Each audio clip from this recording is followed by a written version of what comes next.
I speak better German than you.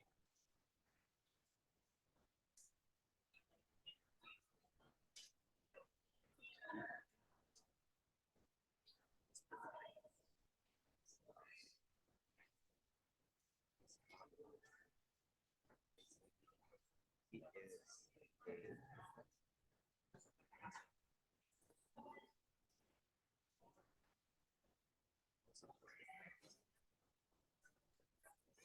So here.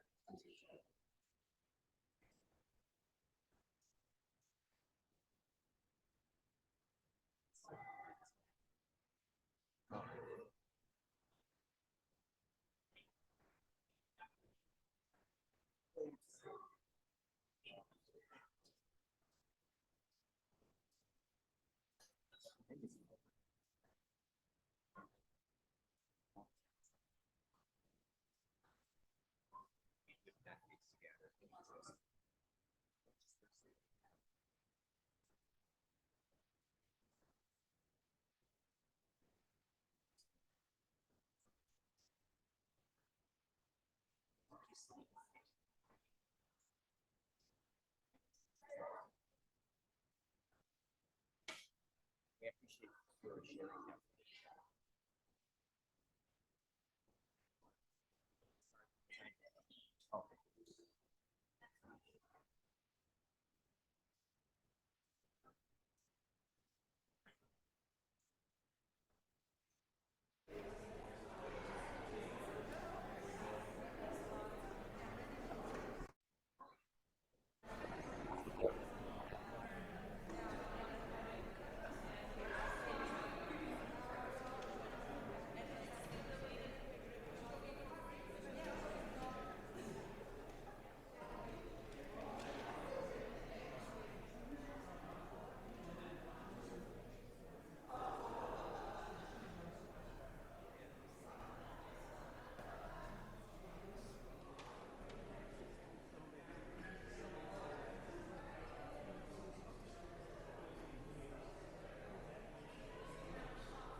Check, check one.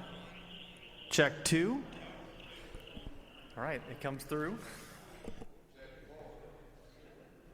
Check 9 or 10, Niner.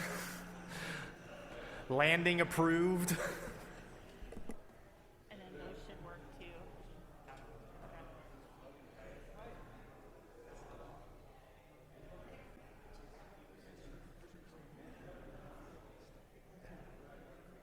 We know it's funny, so Jenny did a great job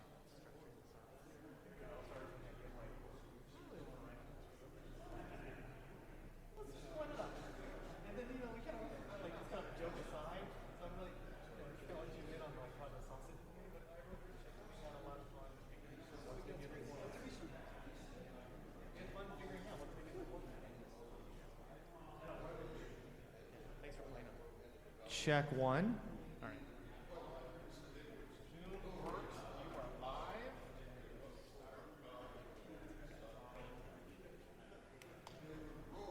Nice when it works.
Good morning, everybody. I want to make sure we start promptly at 10:15 to give us as much time to enjoy the music as possible. Good morning. My name is Carrie Ostby, and I'm part of the Third Sunday Forum crew. I want to give extra special thanks this week to being able to be in the sanctuary today to enjoy the music as well, to Kathy Eastry, Pastor Kirkland, Martin Gardner, and Joel Ott, as we make sure all the technology works to be in here as well. I'm very pleased to have with us today John Verona, Principal Organist for CUMC, and special guest David Townsend, a Doctor of Music who's also part of the Chamber Music Society.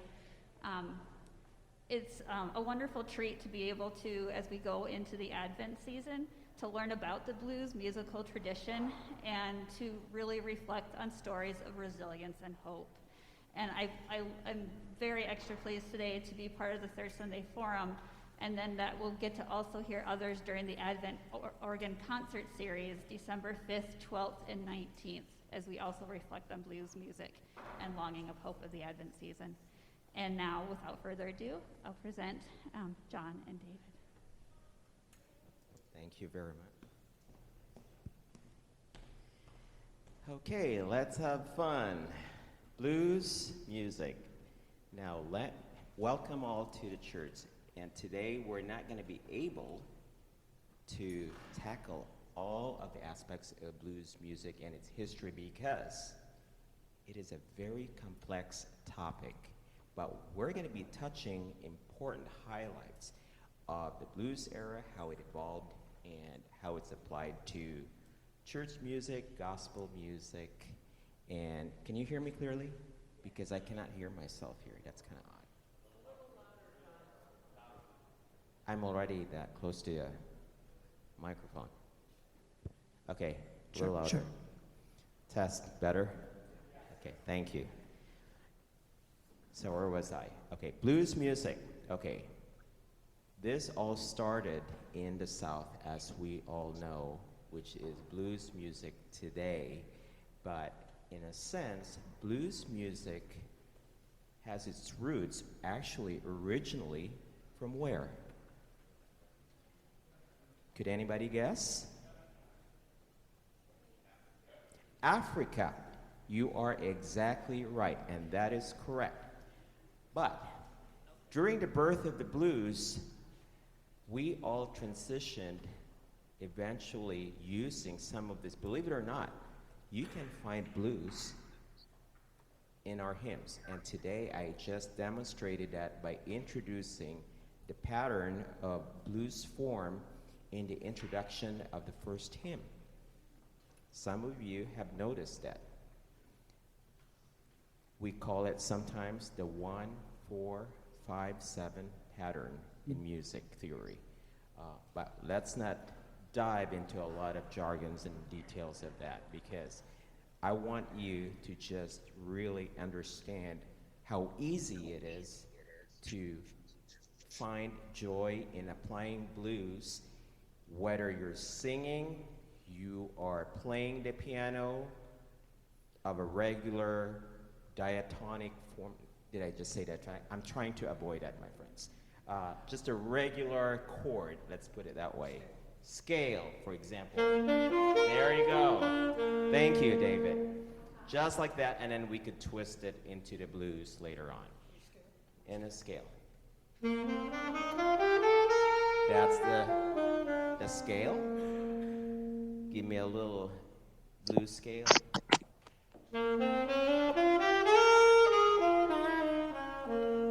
Now you see. Thank you. Great example there. Now, what prompted the blues? What prompted the birth of the blues? As we all know, when the Africans immigrated to the country, and this was born between the mid-1860s to the early 1900s, during the Civil War, after the Civil War, excuse me, and the Africans would use this as a form of, they have what they call answer and call.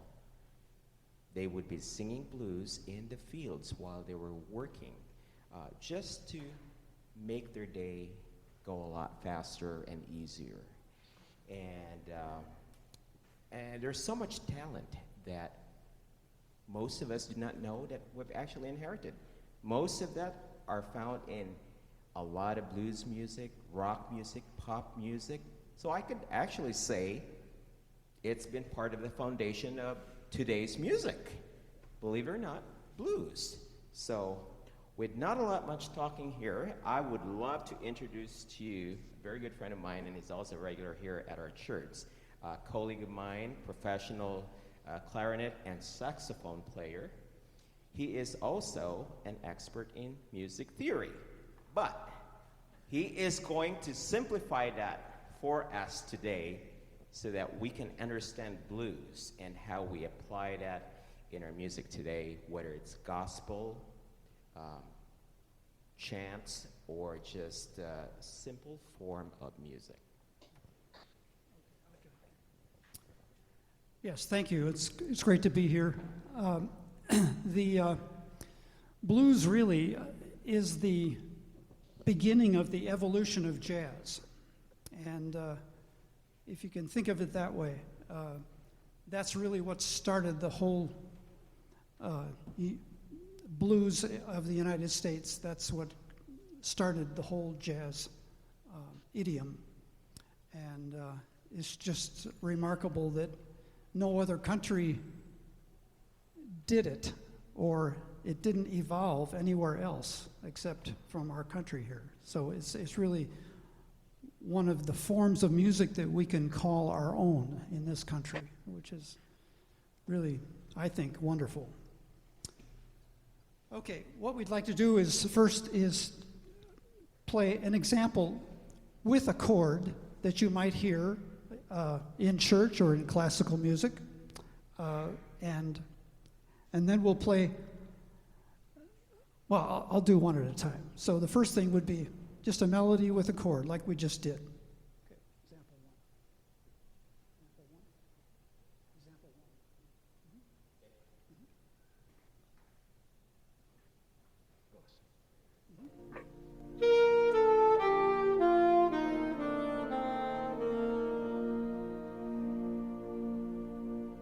Same thing, I'll go this way.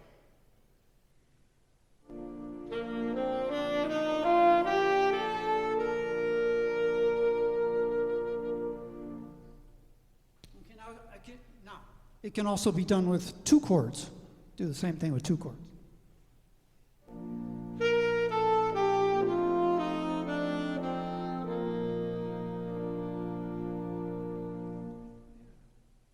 Very nice.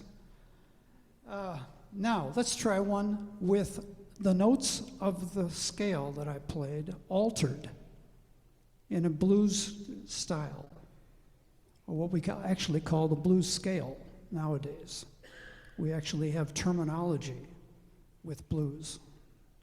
And originally, they didn't have it, but now we have it, and it's wonderful.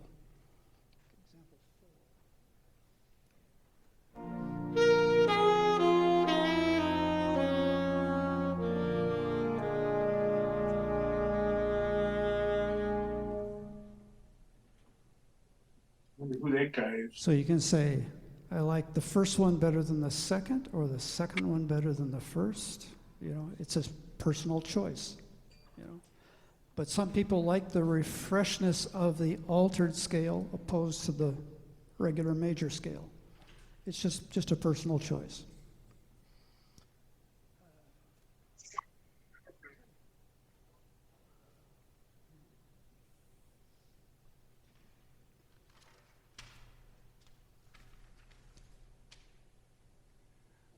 Okay, now we'd like to do a jazz tune. It was written by Thelonious Monk in 1966. He's a famous jazz pianist and composer. It's called Blue Monk.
Thank you so much.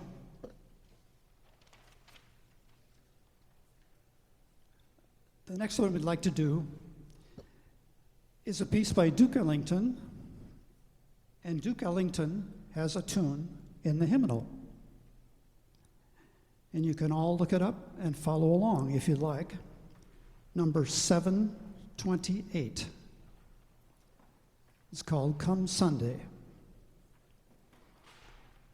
I was very surprised that it was in the hymnal.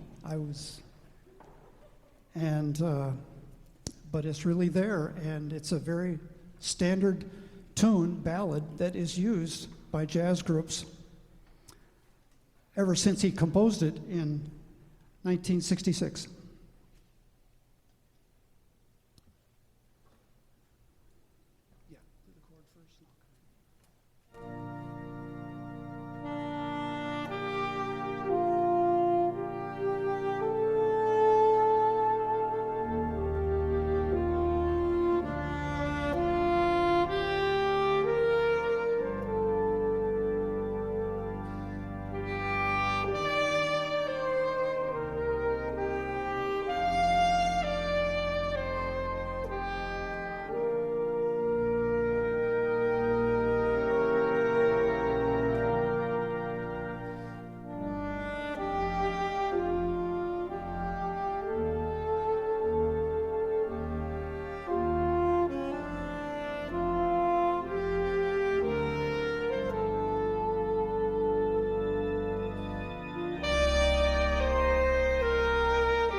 So there you heard the alternation of chords.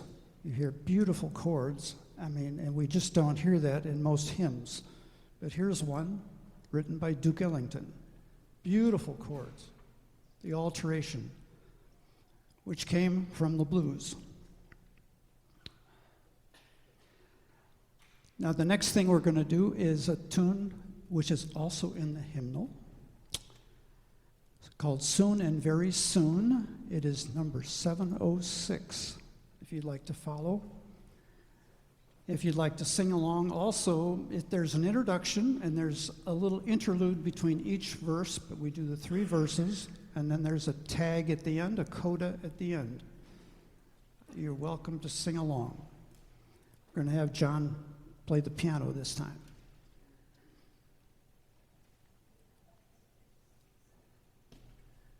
And by the way, this has the syncopation that we hear in jazz. And syncopation also came out of the blues era. And now we have the whole thing together. We have blue notes, we have blues, we have syncopation all put into one tune.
Now, I just want to point out how important blues is to the gospel music and to all forms of music. So, in a sense, I could say for myself that it is sometimes the foundation of a lot of music that you're hearing right now, whether on radio or television.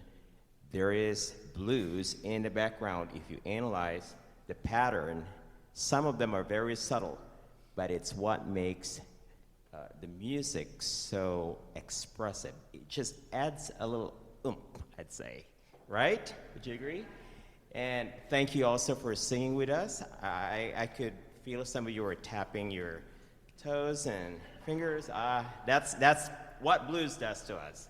And here's what we can do with blues. Sometimes you can actually sing blues unaccompanied. It's a form of expression. You follow, if you're a musician, you could follow the blues pattern. We're not going to be talking about the 17-bar blues pattern here, which is a little bit different. We could talk blues all day, all week, and there's more. The good thing is, this won't be the last. We're going to be probably tackling this in the future here, and you're all going to get Course in Blues right now from Dr. David Townsend. Thank you all for coming today. Thank you.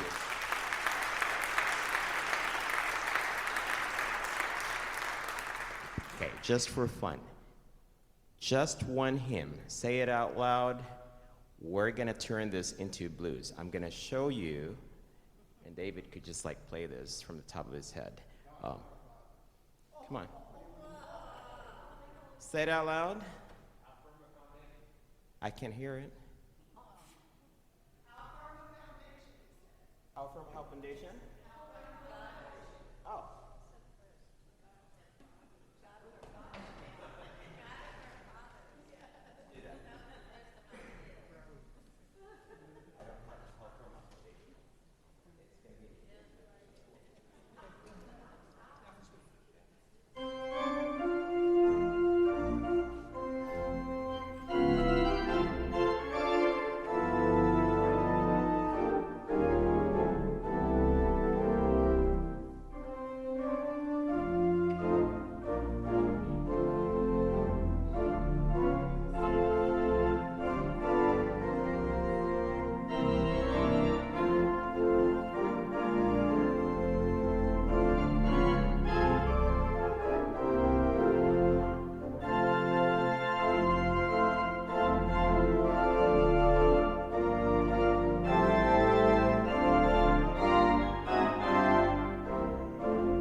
Thanks so much.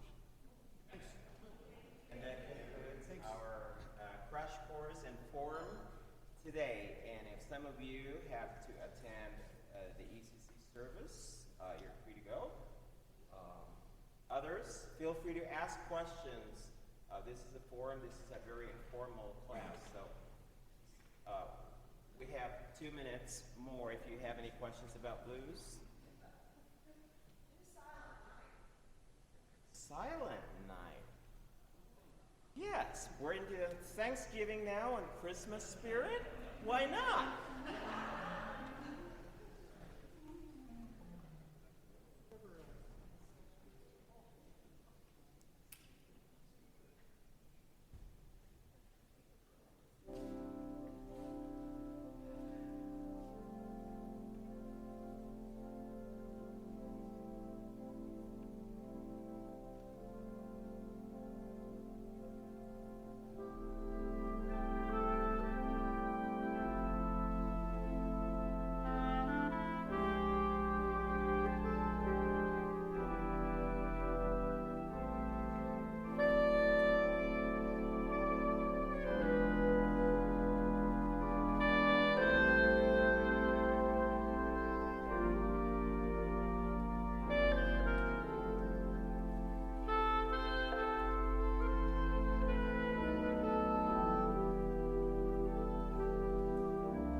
So you heard it. That is, thank you all. That is just the sample of what we can do with a regular form of a song and slightly do a variation, and now it's turned into blues.